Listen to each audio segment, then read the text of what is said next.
For decades, homeownership has been the ultimate Canadian dream. Much like the rest of the world, having a home to call yours represents stability, safety, and convenience to Canadians. Even as the property bubble worsened and home prices became increasingly unaffordable, many Canadians continue to toil day and night, working 2 to 3 jobs just to be able to afford a home. But what happens when working 3 jobs and saving for several years can't get you a decent home anywhere? This is now the reality for most Canadians who are gradually losing any hope of ever owning a home. What used to be the ultimate dream has now become so unattainable that for most Canadians, dreaming of owning a home is like building castles in the air. According to an April survey conducted for Global News, 6 in 10, or a whopping 63% of non-homeowners in Canada have given up on ever owning a home. Yet, much like the rest of the economy, Canada's housing market crisis has continued to worsen between April and now, which means even more prospective homeowners are giving up or waiting for a time when prices will lower significantly. According to a report published by the National Bank of Canada, housing affordability in Canada worsened by 10.4 points in the second quarter of 2022, the 6th consecutive quarterly deterioration and the worst quarterly and annual deterioration in 41 years. The authors of the report also note that the mortgage on a representative home in Canada now takes 63.9% of income to services, the most in 4 decades. At this rate, to say Canadians have to pay an arm and a leg for homes might be an understatement. For example, according to a table provided in the report, the median annual income in Toronto is $88,463, while the monthly mortgage payment on all dwellings is $6,712. For an individual with a monthly income of $7,371, monthly mortgage payments will take as much as 91% of their income. The table also notes that the qualifying annual income for such homes is $246,409. That is almost triple the median income in the same region. The story is similar for Canadians in Vancouver and Victoria, where the qualifying annual income is $262,923 and $219,900, respectively, compared to a median annual income of $88,663 and $75,118, respectively. Welcome to Savvy Economists. In today's video, we are going to discuss the complete collapse of housing affordability in Canada, which now sits in the 8th position in year-over-year home price inflation worldwide after the average national home price shot up by 18.1% in a single year. Please watch this video to the end, hit the like button, and subscribe to the channel for more videos. You can also turn on post notifications so you never miss any of our regular uploads about the world's economies. Thanks, and enjoy the video. Let's dive right in. A recent report published by the National Bank of Canada shows just how much housing affordability has deteriorated within the past year. A 6th consecutive quarterly deterioration now puts us at the worst quarterly and annual deteriorations in over 4 decades. The 10.4 points increase in the second quarter of 2022 also marks the second largest quarterly deterioration on record. The authors note that inflation is one of the reasons why houses are becoming more unaffordable in Canada. However, they note that the main reason for the deterioration of housing affordability is rising mortgage interest rates. As part of the Bank of Canada's fight against inflation, the 5-year benchmark mortgage rate rose by 123 basis points in the second quarter of 2022, the largest quarterly change in 28 years. The benchmark mortgage rate now sits at its highest level since 2011. Here is how this record change in the benchmark rate affects homeowners, according to the authors of the report.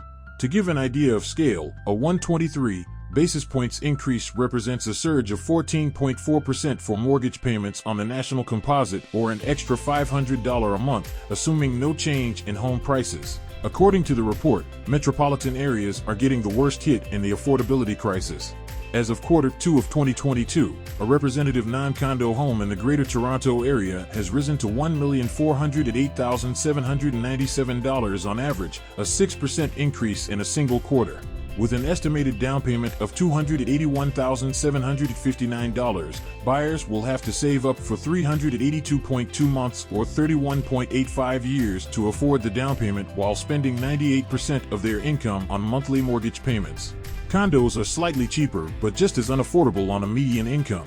In Toronto, a representative condo costs $764,876 with a qualifying annual income of $168,159, around double the median annual income of $88,463. It also requires a down payment of $51,488, which would take almost 70 months to save. The story is similar in Vancouver, Hamilton, and Victoria, where representative condos cost $733,000 to $13, $744,300 to $2, and $644,960, respectively. Prospective home buyers with the median incomes for each region will have to save up for over 5 years to afford the down payment and spend more than half of their monthly incomes on mortgage payments. It takes even more money to purchase a non-condo home on a median salary in Vancouver and Victoria. According to the report, a representative non-condo home in Vancouver costs $1,743,716, with a down payment of $348,743 and a qualifying annual income of $328,822. Individuals on the median salary of $88,663 have to save up for 472 months or more than 39 years to afford the down payment. They also have to use up 121.2% of their median monthly income of $7,388 to afford the monthly mortgage payment of $8,957, in Victoria, where a representative non-condo home costs $1,248,717, with a down payment of $249,743 and a qualifying annual income of $235,477. Individuals earning a median income of $75,118 need to save up for over 33 years to afford the down payment while using 102.5% of their incomes on monthly mortgage payments.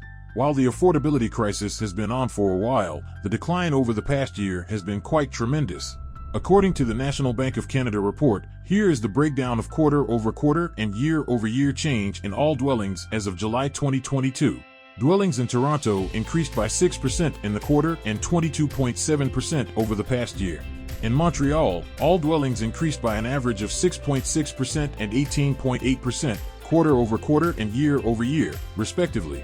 In Vancouver, the quarterly increase was 4.8%, while the yearly increase was 17.5%.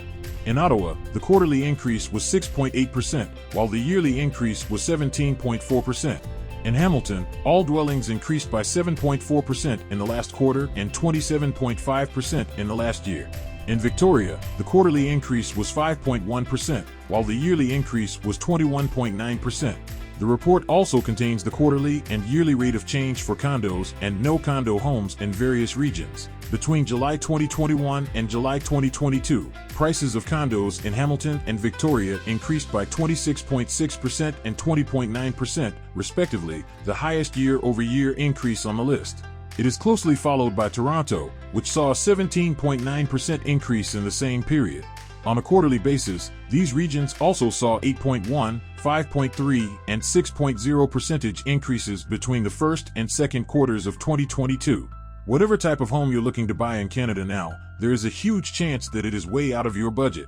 According to an RBC poll, more than half of Canadians are worried about being house poor, a situation where you're spending an enormous proportion of your income on your home, typically even at the expense of other living expenses or needs. People who are house poor spend the bulk of their paychecks on their mortgage payments, property taxes, and insurance.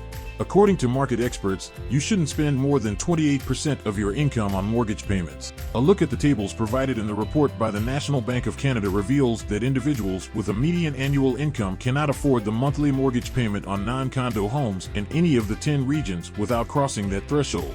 Even in Quebec, the lowest on the list, homebuyers will spend around 30.4% of their income on mortgage payments. So, for the 63% of the participants in the RBC poll that are worried about being house poor, they might have no other choice if they are willing to be a part of Canada's pricey housing market.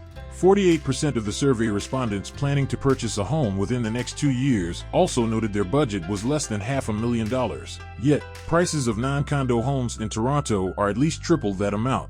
As a Canadian, how is the housing affordability crisis affecting you?